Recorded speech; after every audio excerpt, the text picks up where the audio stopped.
Hello tout le monde, j'espère que vous allez bien et bienvenue sur ma chaîne YouTube. Pour ceux qui ne me connaissent pas, je suis ZL Makeup et sur ma chaîne YouTube, on parle beauté autant pour les hommes que pour les femmes. Aujourd'hui, encore un crash test. Cette fois-ci, c'est la marque Shugan. Aujourd'hui, je vais tester le fond de teint haute couvrance qui convient notamment aux peaux grasses à mixtes et aux peaux présentant des imperfections cutanées comme de l'acné, des taches de soleil, voilà, il est très beau d'ailleurs, c'est pour ça que je suis dehors, ou alors encore des rougeurs. Donc si ça vous intéresse, je vous laisse avec la suite de la vidéo.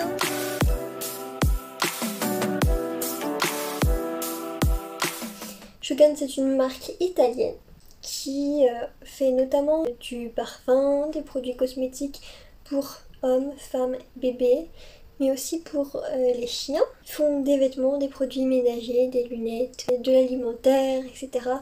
Ils sont vraiment diversifiés avec le Covid, ils ont fait des masques, du gel hydroalcoolique, etc.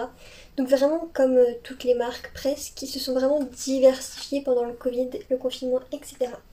Voilà le packaging du fond de teint. On a une contenance de 30 ml. J'ai pris la teinte la plus claire parce que je n'ai pas vraiment bronzé cet été. C'est la teinte LM01 et c'est un fond de teint haute couvrance et matifiant.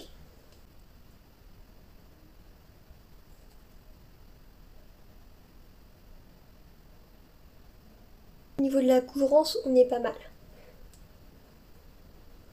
Au niveau de la teinte, ça me paraît pas mal aussi. Donc on va l'appliquer. Oh, l'odeur sent super bon. Donc je l'applique avec mon pinceau fond de teint. Il vous en faut vraiment pas beaucoup pour avoir juste un rendu ultra naturel comme ça. Vous voyez, ça a camouflé totalement mes rougeurs. Donc je fais que la joue pour l'instant. Et j'en ai vraiment appliqué. J'ai juste pris l'excédent qu'il y avait sur ma main, quoi. Donc la couvrance est vraiment ouf. Après on regardera de plus près ce que ça donne.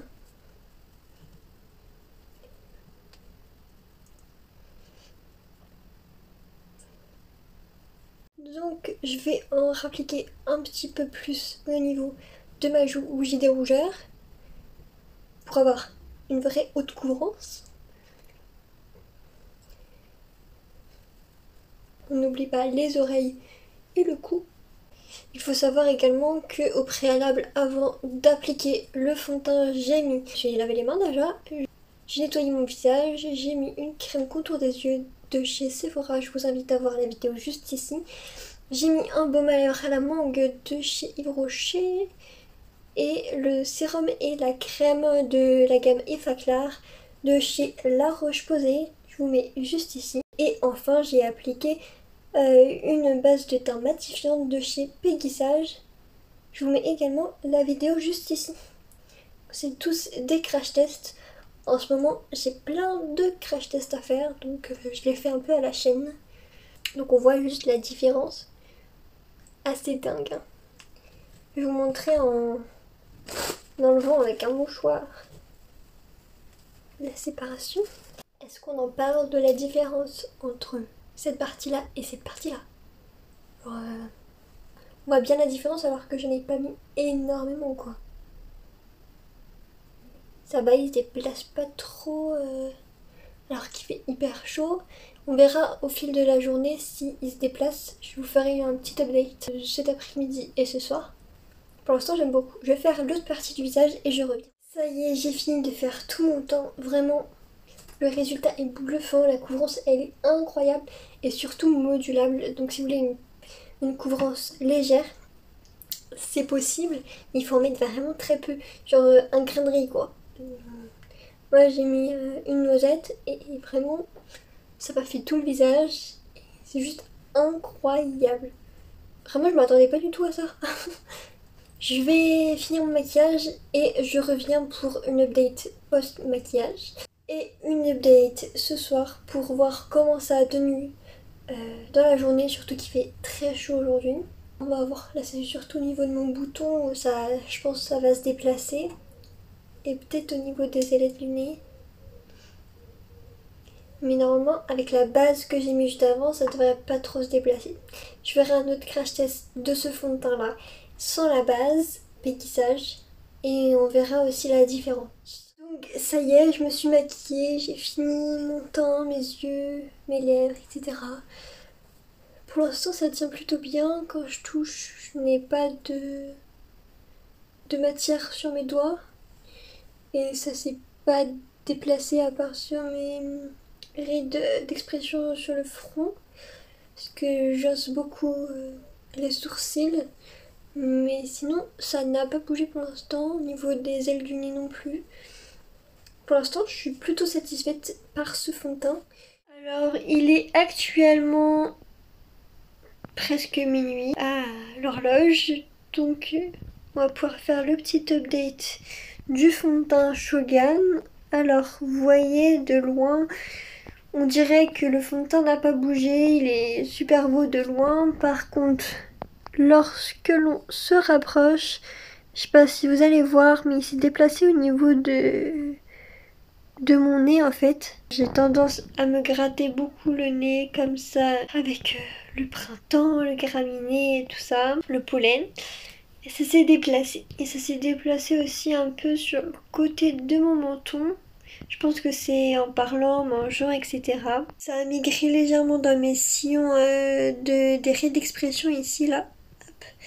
Et sur les côtés, on voit de nouveau mes pores, le petit point noir, etc.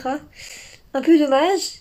Donc je l'ai porté une dizaine d'heures à peu près le fond de teint. Il a quand même bien tenu. Il a un joli rendu, un joli fini au niveau de la longueur. Mais je pense qu'il faut bien le poudrer à fond. Il faut bien l'estomper avec un beauty blender pour qu'il s'imprègne à peu près dans les pores et tout ça. Et il faut bien mettre une bonne base avant, bien partout pour que ça lisse toutes les imperfections. Également que ma peau n'a pas rougi alors que je suis allée au soleil, ce qui n'est pas le cas d'habitude, ma peau rougit directement. Donc le filtre solaire a bien fonctionné pour le coup.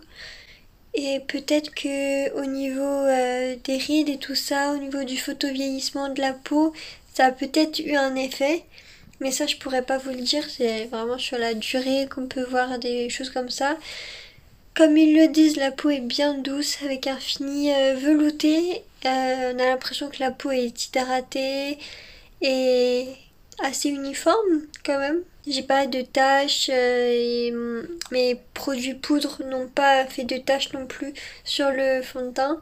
Donc ça, c'est plutôt pas mal. Et puis pour 19 € seulement pour 30 ml de contenance, c'est plutôt pas mal. Donc j'ai retesté le fond de teint Shogun sans la base. Ma peau est toujours aussi douce, donc ça n'a pas joué au niveau de la longueur de la tenue, au niveau de la douceur au fil de la journée. Par contre, ma peau est moins sèche. Je trouvais que ma peau était un peu sèche en fin de journée hier soir. Peut-être l'aspect matifiant m'a asséché la peau en fait. Par contre, le fond de teint ici est plus déplacé. Au niveau du nez surtout, un peu partout. Au niveau des joues, il est bien resté. Mais c'est vrai qu'au niveau de la zone où j'ai tendance à avoir le plus d'imperfections, là c'est là où ça a migré le plus. C'est aussi là où on voit le plus mes pores. Je sais pas si vous verrez. Voilà, donc on voit mes pores apparaître. Donc je pense que à l'avenir, je mettrai une base hydratante ou nourrissante sur l'ensemble de mon visage et que je mettrai cette base péguissage matifiante uniquement au niveau de ma zone T. Sur ce, j'espère que cette vidéo vous aura plu et que ce petit crash test vous aura aidé à choisir peut-être un futur fond de teint et à découvrir la marque Shogun et la gamme make-up. Je vous dis à bientôt pour une prochaine vidéo. Ciao!